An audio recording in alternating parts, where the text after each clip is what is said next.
the goal that the International Coach Federation Los Angeles chapter has with these spaces is an opportunity to have a conversation around different topics.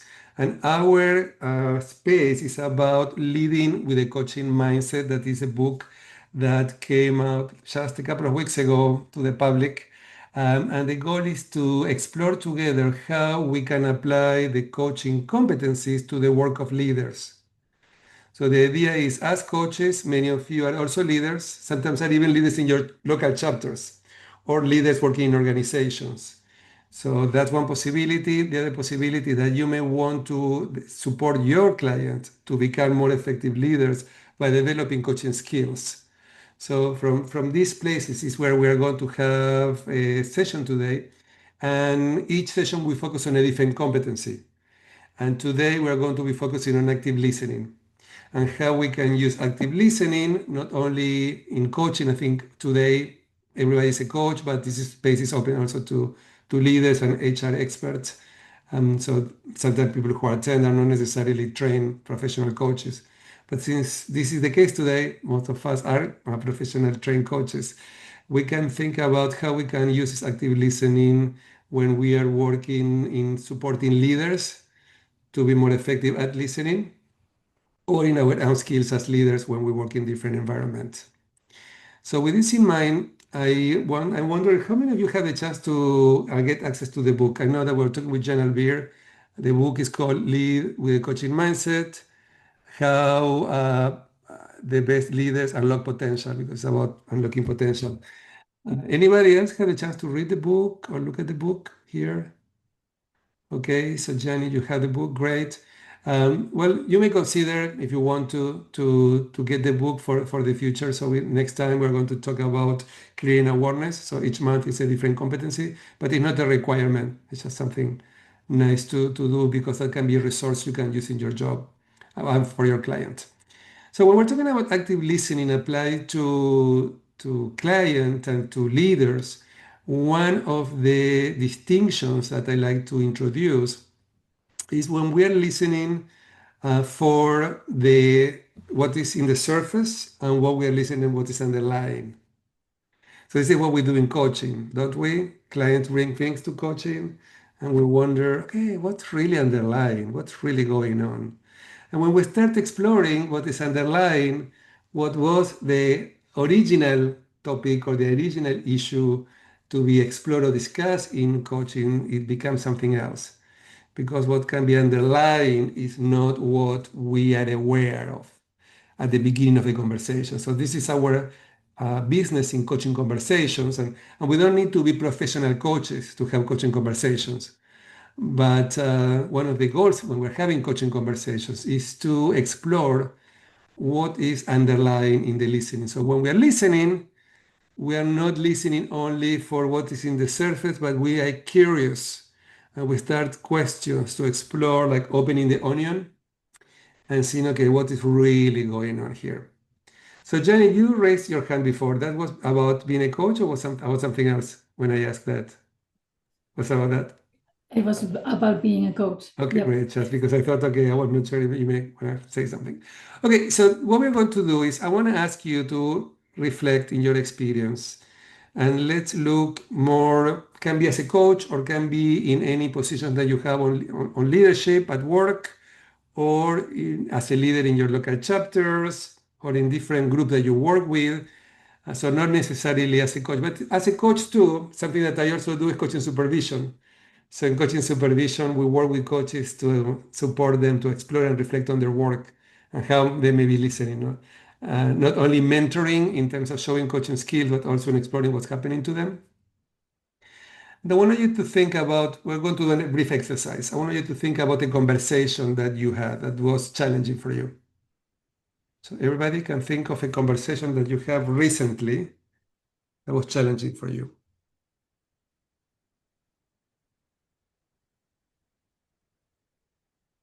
Anybody can identify something to come up for you? I can share one. Okay, great. So so we're going to do an exercise. And in this exercise, I want everybody to listen and listen for whatever Nina is bringing, but also listening what can be underlying to what Nina is bringing. Okay, so I want you to pay attention to both levels. So Nina, go ahead. Wait, so I'm telling you about a difficult conversation, Yeah, correct? the challenging conversation that you have. Yes. Okay. So I had a coaching conversation last Tuesday, and it's with a couple, and the couple got in a big fight before the session, and the fight continued during the session. And so it was very difficult for me because I was trying to really listen to both people, and then I had my own thoughts going in my head. And I was worried that I was making the conversation worse. And I wanted to make sure that they were having a good session. And so I had a lot of things, like I had a lot of competing programs going on in my head while we were having a conversation in life. Okay, great. Thank you. Thank you for sharing a real scenario, real situation. So this is not going to be a supervision session or a coaching session. It's going to be an exercise and reflective Sure. space to reflect about listening. So what I want to hear from people, and this is not about asking questions to Nina, because that can become a supervision session. Instead of asking questions to her that came up for you, I am just curious to hear what you listen when you heard Nina. And I want to hear from a couple of people. And Nina, you want to, the exercise is about for you also to listen to what people have to say. Okay, just listen. So the question is, when you listen to Nina, what did you listen? What came up for you when you were listening for what she was saying and what may be underlying? Who would like to share in this exercise? What came up for you? Um, I can actually what initial thought that came up Hmm. to me, wow, that's a lot of people in the room. Because it's not just the actual people, the client and you, but also what their thoughts were probably and themselves and also you. And you said all the thoughts that you have in your head too, because that was my thought too. It's like, wow, that's a really crowded session with a lot of competing thoughts. Anyway, that was just my initial reaction. Hmm. Great. Thank you, Didi. In one place, she talked about this couple, but at the same time, she was kind of wondering if she could really deal with the situation. She was maybe doubting a little bit about her ability to hold the space for them and do the session. That's what I heard and I felt. Great. I'll go. Yeah. I was curious about a similar aspect of what you shared, Nina, about it seemed part of your conversation was about you and what they would think of you and your coaching. So I was curious what your mindset was then. It sounded like you were looking inside at that point. Are you sure? If I can have one. Okay. Thank you, Christiana. Joshua? I thought it was interesting how much she was smiling and even laughing as if, as well as relating the story, she was struggling with the fact that she was amused that she got into this position in the first place, almost as if she was observing herself being part of what was kind of farcical. Yeah. Thank you. Thank you, Joshua. Brianna, anything that you listen to you want to share? What I heard was what her inner struggle was of all the voices that were competing for her attention, including her own. Mm-hmm. Okay. And Jenny, anything you want to? It was the same as Brianna. Yeah, Okay. the competing thinking, right? Yeah. Anya, anything you want to share? Sorry. I pretty much what's been said. I think just I feel like it can be harder to, I don't know if she felt this way, but kind of when she started off like saying about how people were having their own conflict in front. I feel like, at least to me personally, I feel like that can make my thoughts even more muddled, because then I'm not just focusing on one issue. I'm focusing on more than like two people talking. And then my own thoughts are getting more embroiled in the kind of this cacophony about what's happening in front of me. So this is just an exercise about listening. And one point that I want to make is that we say what we say and people listen what they listen. And I teach leaders when we're working with leaders because this is a leadership space. Sometimes I coach leaders, but I also train them on leadership skills, on coaching skills. And I like to do this exercise because I can be about anything, because in that way we have our own filters to listen what we listen, and based on our own filters is why we're going to pay attention to one thing and not to others. It can be physical, can be emotional, can be many different levels. Now, Nina, when you hear everybody sharing what they listen about what you said, what came up for you? What did you listen from their listening? I heard a lot of predictions, perhaps, and Mhm. there was one person who really got it, and that was Brianna. Brianna, I really felt like you heard me, and Mm. there wasn't like I would feel. It was like I understood Brianna to actually hear what I felt rather than predicting what I might feel. Mm. And so I appreciated your listening, Brianna. I mean, everybody else did a great job and like had excellent things to say. But if we're talking about what I really felt, I think you got it the most. Yeah.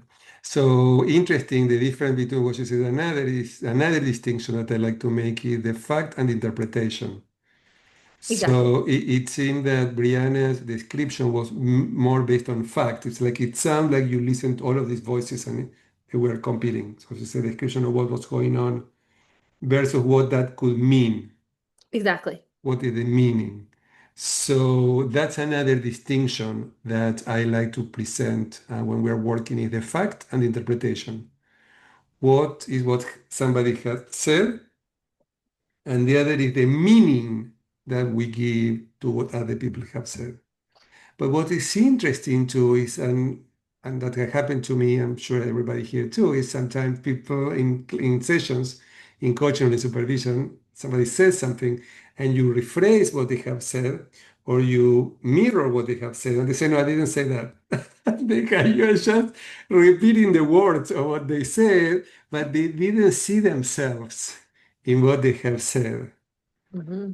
What I do believe it's a good exercise about being present to that versus pushing because we don't want to say no, no, no, you're wrong. You just said that. I was just repeating.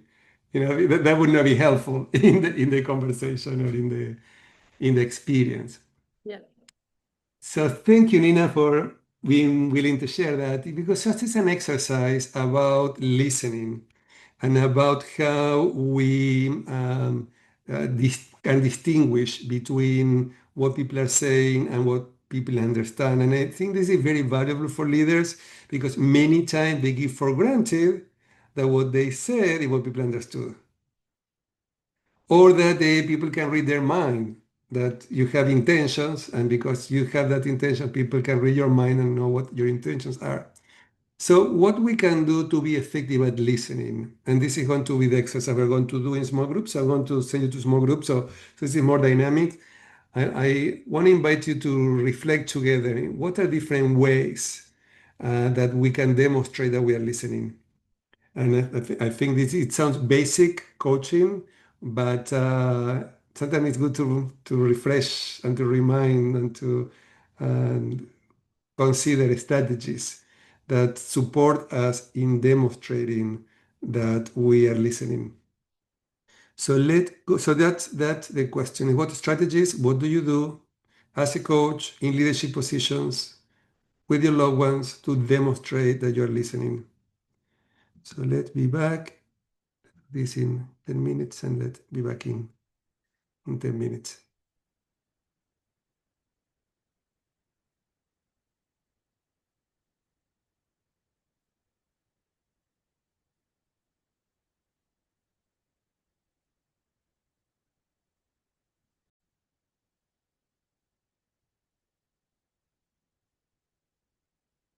Welcome back. Welcome back. So let's hear what came up. What came up in your conversations? Who would like to share?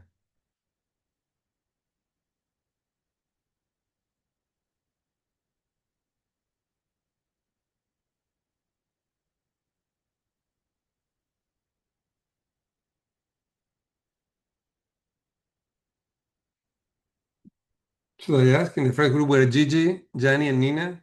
Who would like to share briefly about your conversation? Some of the strategies or what came up.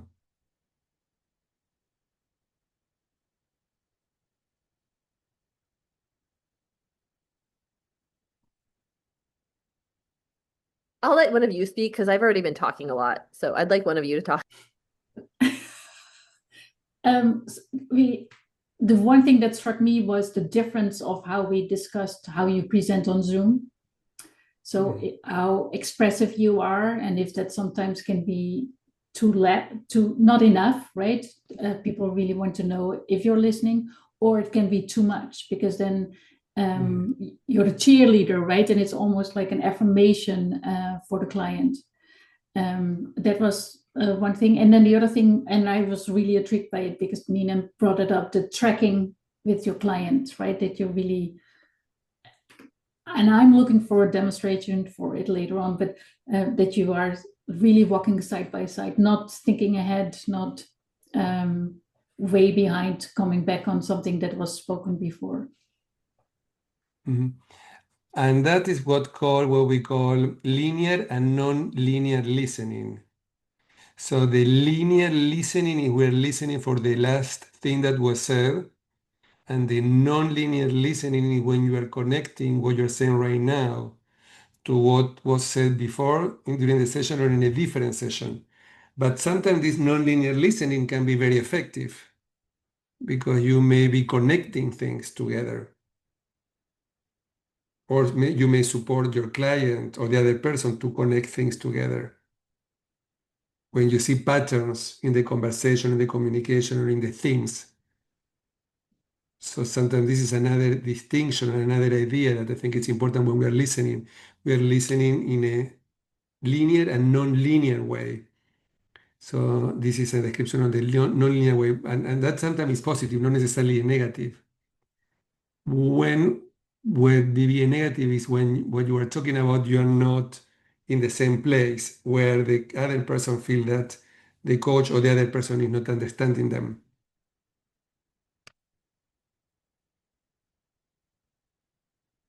It's like our intention is to show understanding, but in that process, the other person may feel that is not being understood. But we may not know if the person doesn't say anything. So that's the reason why part of listening is checking. It's like when I am coaching or supervisor, I check if what I heard is what I heard. And sometimes I may have interpretations and hypotheses. And I may say that I may be completely wrong, so it's not that I have to be right. So I said, I may be wrong. Is there a possibility that what you are saying may be related to whatever is a possible interpretation based on what the client have said in the session or the session before? And the client may say yes or no. So about what you are listening, and in that case, seeing if there is something else that is maybe a blind spot. Because this is what we also want in conversations is we are listening things, and in the listening, we're listening for what people are saying and what people are not saying. It's not only about what people are saying, it's what they are not saying. And what else could be in that exploration. Thank you, Jenny. Gigi, anything you want to add? No, I think she was able to kind of summarize what we discussed. I mean, it's a lot of great discussion on the facial expressions during a virtual meeting, and where that is useful and when that detracts from the conversation or the discussion. And also, we were getting into like what Nina was sharing about tracking the conversation. So that was really very interesting on where you're supposed to be present with your client during a session. Mm. So here relates to listening and presence go hand in hand. When you are listening, you need to be present because when you're not present, you lose your listening. So they go together. So Nina, do you want to talk briefly about these tracking things that people are mentioning? Sure. I guess what I'm thinking of when I think about tracking a conversation, I'm trying to be like exactly as you said, present.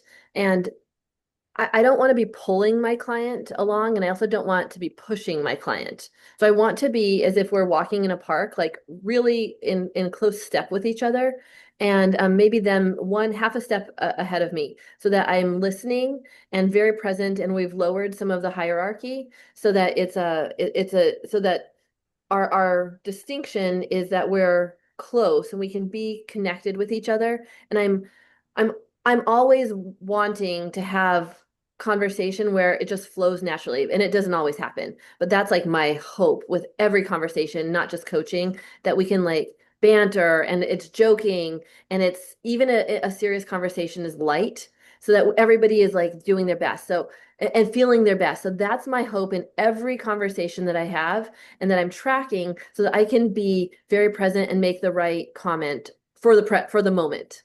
That's what I mean. Right. It's a lot. Great. Now these are all elements that we want to be intentional. Yeah, So right. the question is intentional, is how intentional are we being in the conversation? And many times we cannot be intentional because there is too much going on, a lot of distractions. But I do believe that what you're sharing, Nina, is a really good goal, is how we can be intentional in the conversations. Christiana and Brianna, do you want to share what you talk about?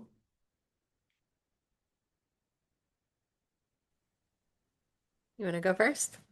Sure.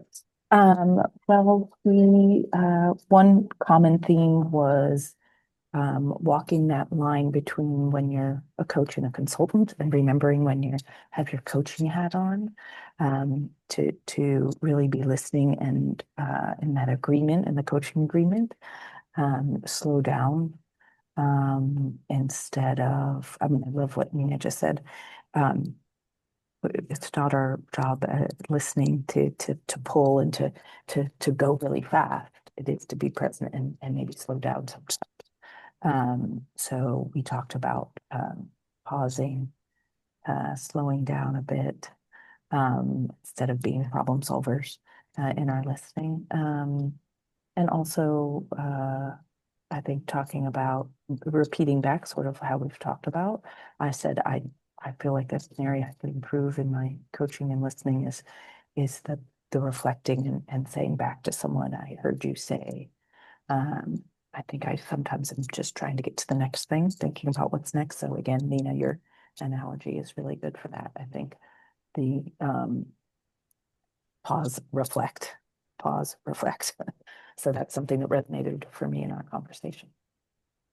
So what is interesting is about how we are listening. And another idea is, are we listening for exploration or are we listening for problem solving?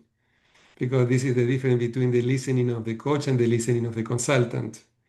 Is when we are listening to solve a problem, we are going to be thinking about solutions. And this is when it's more consultative. And when we are listening with curiosity for what is underlying, so the client can develop new awareness, then it's a different listening. Because we are not worried about finding a solution. We are just committed to exploring what may be underlying or what may be a blind spot. Brianna, anything you want to add? We also talked a little bit about the use of repeating words back to the client. So words that they've used, whether it's to show alignment. I understand, I heard you and I understand. But also sometimes to give them an insight. So if it's a repeated word pattern, mirroring back to them, hey, I heard you say this multiple times. And even sometimes to give them awareness, a deeper understanding of what they're presenting. Yeah. So this is another example of mirroring as Mhm. a way of showing understanding. Great. And in the last group that we have Anya with Jen and Vida and Joshua. Yes. You wanna go, Joshua, or I go? So you can complete. When I totally agree with what we shared, now there is something that we tried in our group with Anya and Joshua is, when, Damian, when I ask the same question 3 times Mhm. to help the client deepen their own question. And I started with Joshua, and he answered first time. The second time, he was already deeper. So we couldn't ask the third time because it was already already time to come back. But definitely, when some client ask you a question, they are not really, we have to help them deepen the question. And that is why the idea that I use in developmental coaching about asking the same question 3 times. Sometimes clients can be really surprised, but I tell them that I'm going to ask the same question 3 times. And all the time, they're going to answer 3 different answers to the same question. And that's what's amazing. This is one of the exercise in the book. In that chapter, I talk about Ah, you I talk about an experience where I was hired by a company to do leadership training, and it's supposed to be a process where to train. First, you go as a participant, then you go as a co-facilitator, and then finally you go as a facilitator. And my boss told me, Damien, I need you to go to do this training. I said, wait a minute, I need to go through the process. She said, no time. This is what needs to happen. So I said, no, I don't want to do it. She said, what is the worst that can happen? And I said, okay, that I do a bad job and the client fire us. And if that happens, what is the worst that can happen? The worst thing, okay, I am new in this job, I lose my job. She said, no, you're not going to lose the job. And she keep asking, what is the worst that can happen? What is the worst that can happen? And that's another way to identify what can be the beliefs that are having us. Well, we think that we have thoughts and beliefs, but we don't have them. They have us. So it's about how we are aware of what they are, so we can sometimes let them go. Another question, generally, that I like to repeat is what else? So somebody's asking you, But it is what's really different from the happening? 3 questions. It's Yeah, totally different. You but but but remember? but Yes. this related in the case that you keep going deeper. It's like what else and what else may be going and what else may be going. And they said, I don't know. Okay, when they don't know, it's good that they don't know because this is exactly what you want to go. It's what they don't know. It's like what they know is already in the conversation. We want to go to what you don't know that may be there that is not in your awareness. So many times when the client tells you, I don't know, or anybody tell you, I don't know, I like to challenge them and I say, well, you may not know yet. In the moment, they don't know. But if we give them time and space, they may come up with something. But we cannot keep that answer. I don't know. It's about to challenge people to normalize, yes, you don't know right now, but let's take some time here. What else may come up? Yeah, I love the idea of you don't know yet, but also when people say I don't know, I would say, and if you knew, what could it be? That's a great question too. So this is also another way of just telling them because sometimes when people say I don't know, not all the time, it's just because they don't want to talk about it or they just want to avoid it. And when you say if suppose you knew it, what could it be? And then they start talking Mhm. Yeah, because you ask the question differently. yeah. Great point. These are all strategies that require the listening to be able to be intentional about asking these questions. These are great examples. Anything else came up in your triad? Anything Well, else? I'll just say my experience of Mm. having that same question asked several times was that the first time I answered the reason that I had already consciously thought of. The second time, it got me to question what my emotional state was behind that. And this is maybe personal to me that I'm like a very brainy, Yeah. thinky person. So I like that's where I go to first. So in order to dig to that other parts, like I required being sort of excavated a little bit more for me to examine that. And it was a little bit similar to the experience that I had when we were listening to Nina earlier, which is that there was an emotion about the situation she was describing that in some ways was a counterpoint to the actuality of it. She seemed amused and laughing, but it sounded serious. So I'm sure it was serious for the couple who was experiencing the argument. And she was stuck in a place where she had to work with this thing that had fallen in front of her and had different parts of her brain that were reacting to it potentially in different ways, or it sounded that way. Great, thank you. Thank you for sharing that. Is how we can use. I like the metaphor of the internal team, and I use that as a model. It's a very well-known model, particularly in Germany, that is called the internal team. And the idea is in our head, we have different, and Genevieve, you know, the work from Tatiana Bachkirova, that she had the developmental coaching book where she talked about small selves, like small parts, small conversations in our head with different characters. So we have like different characters telling us different things and being present to all of these different conversations that we are having. Like for example, in a challenging situation, one boss can tell us, well, I don't know what to do here. The other voice is telling you, you can do this job. The other one is telling you, oh, should I stop them from what they're saying? The other one is saying, okay, give them a space. It's like we can have different conversations at the same time. And the idea is to all of the conversation, which one we pay attention to. So whatever we do is a result of all of the inner voices. Which one do we follow? Which one do we use to ask a question or intervene or not intervene or do whatever we decide to do? And this internal voice, Damian, they Mhm. might relate to what we told, I mean, IFS, the different part of us that can Mhm. really have a loud voice sometime. Sometimes we cannot choose because there is one of those voice who can take the lead, you know, and that's very Mhm. important. Sometimes I can ask the client, which part of you is expressing now? Which one? Mhm. Yeah, that's another way to ask a question around this. Absolutely. Well, which Is part of you which, want to be heard, you know? so that normalize and validate the idea that there are different parts of us or different voices that are going in different places. So which one are we going to be paying attention to? So to wrap up, we need to start wrapping up. Some of the ideas presented that I want to discuss today when we're listening are how we listen from the surface and how we listen for deeper, what is underlying beliefs, underlying emotions, how we listen for curiosity and exploration versus problem solving, how we listen in a linear way versus a non-linear way, how we listen for, I say that I say problem solving and for a fact and interpretation.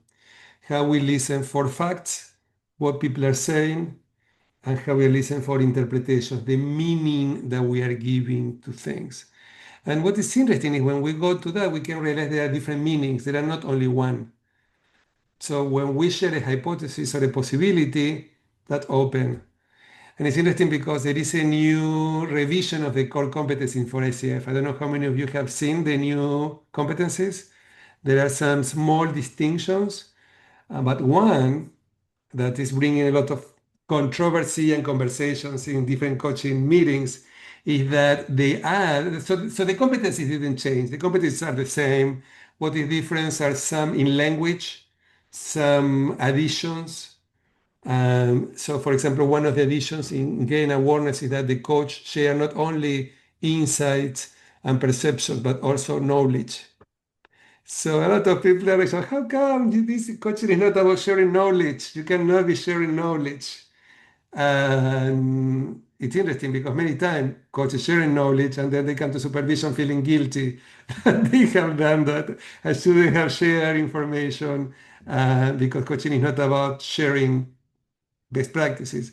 But I personally believe that there is a place for that, not because coaching is about sharing best practices, but after the client have done work and have come up with their own plans, maybe the coach sharing some best practices without attachment to the suggestions and without being prescriptive, just as possible ideas to enrich whatever people are thinking about doing, I do believe that there is a space for that in coaching. And so the purists, the people who have been coaching, following ICF for many years, and I am one of them, I even wrote books about this. I still believe that there is a space for sharing knowledge. I was glad to see that. Not because that's the essence of coaching, but there is a space at the right place and at the right time. And again, it's about sharing best When I hear practices. you, Damian, Mhm. it reminds me years ago when I did my training with CTI in San Francisco, we used to say that the clients sometimes want to hear from us from another perspective. And we say then, I change my hats and I'm going to take my consulting hats to tell you that. And then what is important is to educate the client so they know that when we are answering with the consulting heart, we are not being a coach, etc. So that's the metaphor that we used to use at that time. Yeah. And I think that that is very clearly spelled for team coaching. I don't know if anybody here is a team coach or have done any team coaching training, follow ICF core competencies. In the training, there is, in the competency model, there is a specific area where it says what is team coaching and what are the modalities. And it's expected that the team coach would do team training and team consulting and team building and facilitation. It is expected that the team coach will include all of these other activities when they're working with teams, but what is expected that the coach clarify that to the client and let the client know. And sometimes the client don't care. Client don't care, but we need to care as professionals what we are doing and letting our clients know what we're They doing. don't care, but it can have an impact, Damian. So we need to Mhm. voice it. Yeah. Yeah, I definitely think that that expectation. Yeah. And when we're changing hat, we know we're doing it, so we are aware that we're moving away from coaching to other activity, and that we communicate that to the client. So I want to thank everybody for participating today. Nina, thank you for sharing something that we can all work together. I want to encourage people to attend the ICF Coaching Conference in San Diego, Converge. It's a great opportunity to meet people in person. If you are coming, let me know. I am organizing an event the day before a coaching supervision on the 22nd. So Nina, we have an arrangement with the chapter, so you should receive a piece of a marketing piece and inviting the local chat members to participate in this event. Is about coaching supervision, but it's not a requirement to be a supervisor to participate. So good seeing everyone. Thank you for joining us today. And there is also a book club. We're going to be talking about the book, and it's more about the book, not about the competency that Jan Albir is organizing as Yeah, the part of book the club is America's Coaching on the Supervision Network. 29th. Yes. Do you want to put the information in the chat box if anybody wants to Well, attend? we have 1 minute. I can do it very quickly. Yes, Yeah. I can definitely do it. Let's go. So this is going to be a book club that Jan Albir organized for the America's Coaching Supervision Network, and every month they discuss a different book. And this month I'm going to be discussing my book. So this is going to be more about the whole book. Today we focus on one of the competencies, that this is going to be about more about the whole book. So if you can come, will be So you great. have it. It's free. It's free, and I just it's put it in the chat box. Yeah. thank you. You can download it from there. It's on Monday, the 29th, in a couple of It's a weeks. Monday 29th. Yeah, always the last Monday of each month. Yeah. And there you have the information of the link. Thank you to all. Thanks everybody for coming, and we hope to see you next month. And these meetings are always the third Wednesday of the month at lunchtime, Pacific Standard Time, 12 p.m.